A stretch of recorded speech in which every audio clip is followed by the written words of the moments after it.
श्री शिवाय नमस्तुभ्यं भक्तों। जय श्री कृष्णा। स्वागत है आपका हमारे YouTube चैनल प्रियंका शास्त्र ज्ञान में। भगवान भोलेनाथ की कृपा हम सब पर सदैव बनी रहे। भक्तों, आज के वीडियो में आप सुनेंगे कार्तिक पूर्णिमा पर सत्यनारायण भगवान की व्रत कथा श्रवण करने का क्या महत्व है।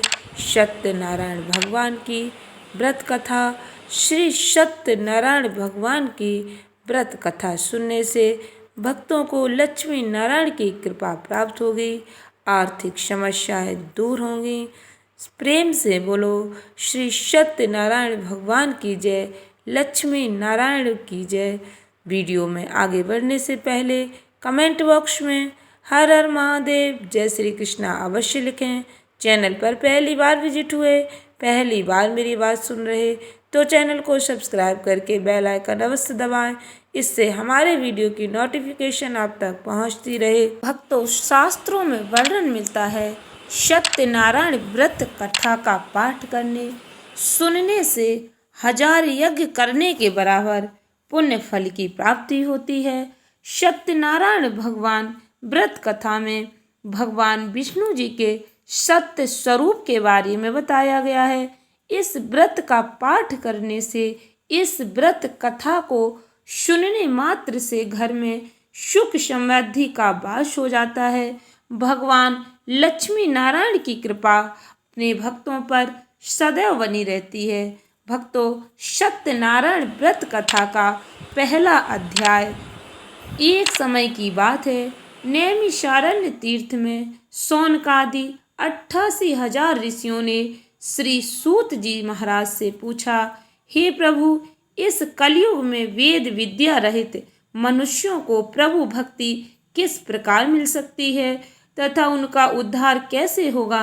हे मुनि श्रेष्ठ, कोई ऐसा तप बताइए जिससे थोड़े समय में ही पुण्य मिले और मन वांछित फल की प्राप्ति हो जाए। इस प्रकार की कथा सुनने की हम सब इच्छा रखते हैं। सर्व शास्त्रों के ज्ञाता सूत जी बोले, हे वैष्णवों में पूज्य, आप सभी ने प्राणियों के हित की बात पूछी है, इसलिए मैं एक ऐसे श्रेष्ठ व्रत को आप लोगों को बताऊंगा जिसे नारद जी ने लक्ष्मी नारायण जी से पूछा था और लक्ष्मीपति ने मुनि श्रेष्ठ नारद जी से कहा, आप सब इसे ध्यान से सुनिए। एक समय की बात है, योगी राज नारद जी दूसरों के हित की इच्छा के लिए अनेकों लोकों में घूमते हुए मृत्यु लोक में आ पहुँचे। यहाँ उन्होंने अनेक योनियों में जन्मे प्रायः सभी मनुष्यों को अपने कर्मों द्वारा अनेकों दुखों से पीड़ित देखा। उनका दुख देख नारद जी सोचने लगे कि कैसा यत्न किया जाए जिसे करने से निश्चित रूप से मानव के दुखों का अंत हो जाए। इसी विचार पर मनन करते हुए वह विष्णु लोक में गए। वहाँ वह देवों के इस नारायण की स्तुति करने लगे, जिनके हाथों में शंख चक्र गदा और पद्म थे, गले में वरमाला पहने हुए थे। स्तुति करते हुए नारद जी बोले, हे भगवान, आप अत्यंत शक्ति से संपन्न हैं, मन तथा वाणी भी आपको नहीं पा सकती। आपका आदि मध्य तथा अंत नहीं है। निर्गुण स्वरूप सृष्टि के कारण भक्तों के दुख को दूर करने वाले हैं। आपको मेरा नमस्कार है। नारद जी की स्तुति सुन विष्णु भगवान बोले, हे मुनि श्रेष्ठ, आपके मन में क्या बात है? आप किस काम के लिए पधारे हैं, उसे निसंकोच कहें। इस पर नारद मुनि बोले कि मृत्यु लोक में अनेक योनियों में जन्मे मनुष्य अपने कर्मों के द्वारा अनेकों दुख से दुखी हो रहे। हे नाथ, आप मुझ पर दया रखते हैं तो बताइए कि वो मनुष्य थोड़े प्रयास से ही अपने दुखों से कैसे छुटकारा पा सकते हैं। श्री हरि बोले, हे नारद, मनुष्यों की भलाई के लिए तुमने बहुत अच्छी बात पूछी है। जिसके करने से मनुष्य मोह से छूट जाता है, वह बात मैं कहता हूँ, उसे सुनो। स्वर्ग लोक व मृत्यु लोक दोनों में एक दुर्लभ उत्तम व्रत है जो पुण्य देने वाला है। आज प्रेम बस होकर मैं उसे तुमसे कहता हूँ। श्री सत्यनारायण भगवान का यह व्रत अच्छी तरह विधान पूर्वक करके मनुष्य तुरंत ही यहाँ सुख भोग कर मरने पर भी मोक्ष पाता है।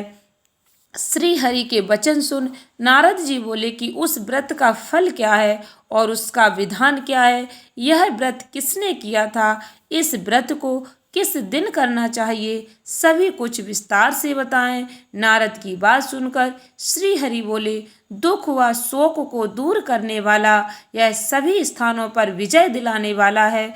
मानव को भक्ति और श्रद्धा के साथ शाम को श्री सत्यनारायण की पूजा धर्म परायण होकर ब्राह्मणों व बंधुओं के साथ करनी चाहिए। भक्ति भाव से ही नैवेद्य केले का फल, घी, दूध, गेहूं के आटे का सवाया लें। गेहूं के स्थान पर साठी का आटा, शक्कर, गुड़ लेकर सभी खाने योग्य पदार्थों को मिलाकर भगवान का भोग बनाएं।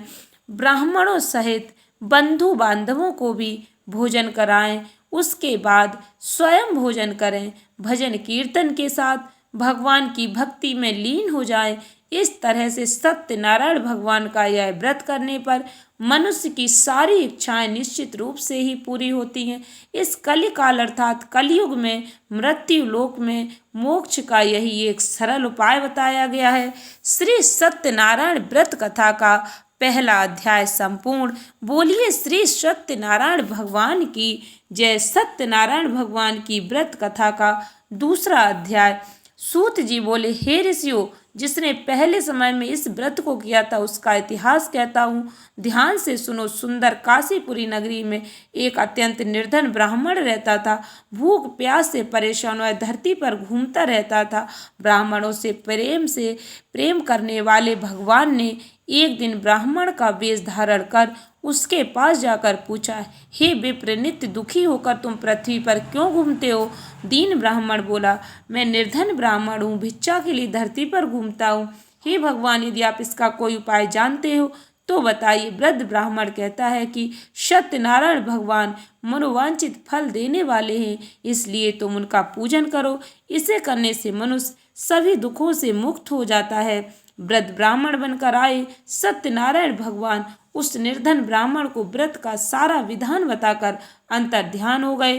ब्राह्मण मन ही मन सोचने लगा कि जिस व्रत को वृद्ध ब्राह्मण करने को कह गया है मैं उसे जरूर करूँगा। यह निश्चय करने के बाद उसे रात में नींद नहीं आई। वह सवेरे उठकर सत्यनारायण भगवान के व्रत का निश्चय कर भिक्षा के लिए चला गया। उस दिन निर्धन ब्राह्मण को भिक्षा में बहुत धन मिला, जिससे उसने बंधु बांधवों के साथ मिलकर श्री सत्यनारायण भगवान का व्रत संपन्न किया। भगवान सत्यनारायण का व्रत संपन्न करने के बाद वह निर्धन ब्राह्मण सभी दुखों से छूट गया और अनेक प्रकार की संपत्तियों से युक्त हो गया। उसी समय से वह ब्राह्मण हर माह इस व्रत को करने लगा। इस तरह से सत्यनारायण भगवान के व्रत को जो मनुष्य करेगा वह सभी प्रकार के पापों से छूटकर मोक्ष को प्राप्त होगा। जो मनुष्य इस व्रत को करेगा वह सभी दुखों से मुक्त हो जाएगा। सूत जी बोले कि इस तरह से नारद जी ने नारायण जी से कहा, श्री सत्यनारायण व्रत को मैंने तुमसे कहा, हे विप्रो, मैं अब और क्या कहूँ? ऋषि बोले, हे मुनिवर, संसार में उस विप्र से सुनकर और किस किसने इस व्रत को किया, हम सब इस बात को सुनना चाहते हैं। इसके लिए हमारे मन में श्रद्धा का भाव है। सूत जी बोले, हे मुनियों, जिसने इस व्रत को किया है वे सब सुनो। एक समय वही विप्र धन व ऐश्वर्य के अनुसार अपने बंधु बांधवों के साथ इस व्रत को करने को तैयार हुआ। उसी समय एक लकड़ी बेचने वाला बूढ़ा आदमी आया और लकड़ियां बाहर रखकर अंदर ब्राह्मण के घर में गया। प्यास से दुखी हुआ लकड़हारा उनको व्रत करते देख विप्र को नमस्कार कर पूछने लगा कि आप यह क्या कर रहे? तो उन्होंने बताया कि व्रत कर रहा हूँ तथा इसे करने से क्या फल मिलेगा, कृपया मुझे भी बताएं। ब्राह्मण ने कहा, सब मनोकामनाओं को पूरा करने वाला सत्यनारायण भगवान का व्रत है। इनकी कृपा से ही मेरे घर में धन धान्य की वृद्धि हुई है। विप्र से सत्यनारायण व्रत के बारे में जानकर लकड़हारा बहुत प्रसन्न हुआ। चरणामृत लेकर प्रसाद खाने के बाद वह अपने घर गया। लकड़हारे ने अपने मन में संकल्प किया कि आज लकड़ी बेचने से जो धन मिलेगा उसी से श्री सत्यनारायण भगवान का उत्तम व्रत करूंगा। मन में इस विचार को ले बूढ़ा आदमी सिर पर लकड़ियां रख उस नगर में बेचने गया जहाँ धनी लोग ज्यादा रहते थे। उस नगर में उसे अपनी लकड़ियों का दाम पहले से 4 गुना अधिक मिलता है। बूढ़ा प्रसन्नता के साथ दाम लेकर केले, शक्कर, घी, दूध, दही, गेहूं का आटा ले और सत्यनारायण भगवान के व्रत की अन्य सामग्रियां लेकर अपने घर गया। वहां उसने अपने बंधु बांधवों को बुलाकर विधि विधान से सत्यनारायण भगवान का पूजन और व्रत किया। इस व्रत के प्रभाव से वह बूढ़ा लकड़हारा धन, पुत्र आदि से युक्त होकर संसार के समस्त सुख भोग कर अंत काल में वैकुंठ धाम चला गया।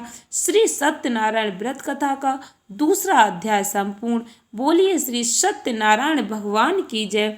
सत्यनारायण भगवान की कथा का तीसरा अध्याय। सूत जी बोले, हे श्रेष्ठ मुनियों, अब आगे की कथा कहता हूँ। पहले समय में उल्कामुख नाम का एक बुद्धिमान राजा था।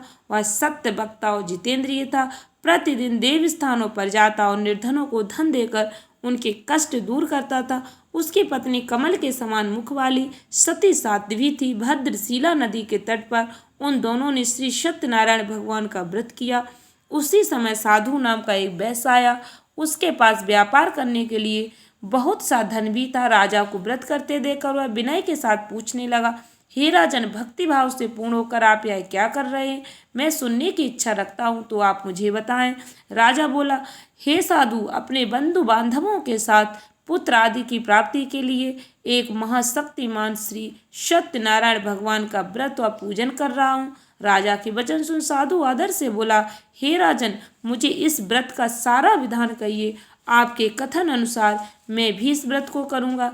मेरी भी संतान नहीं और इस व्रत को करने से निश्चित रूप से मुझे संतान की प्राप्ति होगी। राजा से व्रत का सारा विधान सुन व्यापार से निवृत्त हुआ है अपने घर गया। साधु वैश्य ने अपनी पत्नी को संतान देने वाले इस व्रत का वर्णन कह सुनाया और कहा कि जब मेरी संतान होगी तब मैं इस व्रत को करूँगा। साधु ने इस तरह के वचन अपनी पत्नी लीलावती से कहे। एक दिन लीलावती पति के साथ आनंदित हो सांसारिक धर्म में प्रवृत्त होकर सत्यनारायण भगवान की कृपा से गर्भवती हो गई। 10वें महीने में उसके गर्भ से एक सुंदर कन्या ने जन्म लिया। दिनों दिन वह ऐसे बढ़ने लगी जैसे कि शुक्ल पक्ष का चंद्रमा बढ़ता है। माता पिता ने अपनी कन्या का नाम कलावती रखा। एक दिन लीलावती ने मीठे शब्दों में अपने पति को याद दिलाया कि आपने सत्यनारायण भगवान के जिस व्रत को करने का संकल्प किया था उसे करने का समय आ गया है। आप इस व्रत को करिए। साधु बोला कि हे प्रिय, इस व्रत को मैं उसके विवाह पर करूँगा। इस प्रकार अपनी पत्नी को आश्वासन देकर वह नगर को चला गया। कलावती पिता के घर में रहकर वृद्धि को प्राप्त हुई, बड़ी हो गई। साधु ने एक बार नगर में अपनी कन्या को सखियों के साथ देखा तो तुरंत ही दूत को बुलाया और कहा कि मेरी कन्या के योग्य वर देख कर आओ। साधु की बात सुनकर दूत कंचन नगर में पहुंचा और वहां देखभाल कर लड़की के सुयोग वाड़िक पुत्र को ले आया। सुयोग्य लड़के को देख साधु ने बंधु बांधवों को बुलाकर अपनी पुत्री का विवाह कर दिया। लेकिन दुर्भाग्य की बात यह कि साधु ने अभी भी श्री सत्यनारायण भगवान का व्रत नहीं किया। इस पर श्री भगवान क्रोधित हो गए और श्राप दिया कि साधु को अत्यधिक दुख मिले। अपने कार्य में कुशल साधु बनिया जमाई को लेकर समुद्र के पास स्थित रत्नासारपुर नगर में गया। वहां जाकर दामाद ससुर दोनों मिलकर चंद्रकेतु राजा के नगर में व्यापार करने लगे। एक दिन भगवान सत्यनारायण की माया से एक चोर राजा का धन चुरा कर भाग रहा था। उसने राजा के सिपाहियों को अपना पीछा करते देख चुराया हुआ धन वहां रख दिया जहां साधु अपने जमाई के साथ ठहरा हुआ था। राजा के सिपाहियों ने साधु वैश्य के पास राजा का धन पड़ा देख तो वह ससुर जमाई दोनों को बांधकर प्रसन्नता से राजा के पास ले गए और कहा कि उन दोनों चोरों को हमने पकड़ लिया है, आप आगे की कार्रवाई की आज्ञा दें। राजा की आज्ञा से उन दोनों को कठिन कारावास में डाल दिया गया और उनका सारा धन भी उनसे छीन लिया गया। श्री सत्यनारायण भगवान से श्राप से साधु की पत्नी भी बहुत दुखी हुई। घर में जो धन रखा था उसे चोर चुरा ले गए। शारीरिक मानसिक पीड़ा, भूख प्यास से अति दुखी हो अन्न की चिंता में कलावती के ब्राह्मण के घर गई। वहां उसने श्री सत्यनारायण भगवान का व्रत होते देखा। फिर कथा भी सुनी। वह प्रसाद ग्रहण कर रात को घर वापस आई। माता की कलावती से पूछा कि हे पुत्री, अब तक तुम कहाँ थी, तेरे मन में क्या है? कलावती ने अपनी माता से कहा, हे माता, मैंने एक ब्राह्मण के घर में श्री सत्यनारायण भगवान का व्रत देखा है। कन्या के वचन सुन लीलावती भगवान के पूजन की तैयारी करने लगी। लीलावती ने परिवार व बंधुओं सहित सत्यनारायण भगवान का पूजन किया और उनसे वर मांगा कि मेरे पति तथा जमाई शीघ्र घर आ जाएं। साथ ही यह भी प्रार्थना की कि हम सबका अपराध क्षमा करें। श्री सत्यनारायण भगवान इस व्रत से संतुष्ट हो गए और राजा चंद्रकेतु को सपने में दर्शन देखा कि हे राजन, तुम उन दोनों वैश्यों को छोड़ दो और तुमने उनका जो धन लिया उसे वापस कर दो। अगर ऐसा नहीं किया तो मैं तुम्हारा धन, राज, संतान सभी को नष्ट कर दूंगा। राजा को ऐसा कहकर अंतर ध्यान हो गए। प्रातःकाल सभा में राजा ने अपना सपना सुनाया। फिर बोले कि बड़े पुत्रों को कैद से मुक्त कर सभा में लाओ। दोनों ने आते ही राजा को प्रणाम किया। राजा मीठी वाणी में बोला, हे महानुभावो, भाग्यवश ऐसा कठिन दुख तुम्हें प्राप्त हुआ, लेकिन अब तुम्हें कोई भय नहीं है। ऐसा कह राजा ने उन दोनों को नए वस्त्र आभूषण भी पहनाए और जितना धन उनका लिया था उससे दुगना धन वापस कर दिया। दोनों वैश्य अपने घर को चल दिए। श्री सत्यनारायण कथा का तीसरा अध्याय संपूर्ण। बोलिए श्री सत्यनारायण भगवान की जय। सत्यनारायण भगवान की व्रत कथा का चौथा अध्याय। सूत जी बोले, वैश्य ने मंगलाचार कर अपनी यात्रा आरंभ की और अपने नगर की ओर चल दिए। उनके थोड़ी दूर जाने पर एक दंडी वेशधारी श्री सत्यनारायण ने उनसे पूछा, हे साधु, तेरी नाव में क्या है? अभी वाणी बड़े खस्ता हुआ बोला, हे दंडी, आप क्यों पूछते हो? क्या धन लेने की इच्छा है? मेरी नाव में तो बेल और पत्ते भरे हुए हैं। वैश्य के कठोर वचन सुन भगवान बोले, तुम्हारा वचन सत्य हो। दंडी ऐसे वचन के वहां से दूर चले गए। कुछ दूर जाकर समुद्र के किनारे बैठ गए। दंडी के जाने के बाद साधु वैश्य ने नित्य क्रिया के पश्चात नाव को ऊंची उठते देखकर अचंभा माना और नाव में बेल पत्ते आती देखो है मूर्छित हो जमीन पर गिर पड़ा। मूर्छा खुलने पर वह अत्यंत शोक में डूब गया।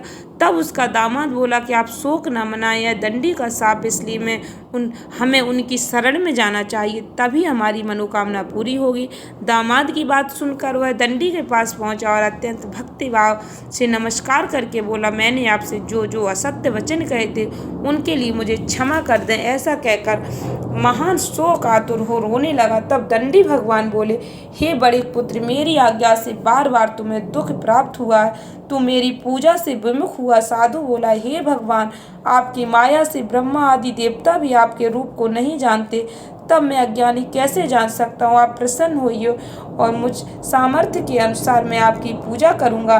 मेरी रक्षा करो और पहले के समान नौका में धन भर दो। साधु वैश्य के भक्ति पूर्वक वचन सुनकर भगवान प्रसन्न हो गए और उसकी इच्छा अनुसार वरदान देकर अंतर ध्यान हो गए। ससुर जमाई जब नाव पर आए तो नाव धन से भरी हुई थी। फिर वहीं अपने अन्य साथियों के साथ सत्यनारायण भगवान का पूजन कर अपने नगर को चल दिए। जब नगर के नजदीक पहुंचे तो दूत को घर पर खबर करने के लिए भेज दिया। दूत साधु की पत्नी को प्रणाम कर कहता है कि मालिक अपने दामाद सहित नगर के निकट आ गए हैं।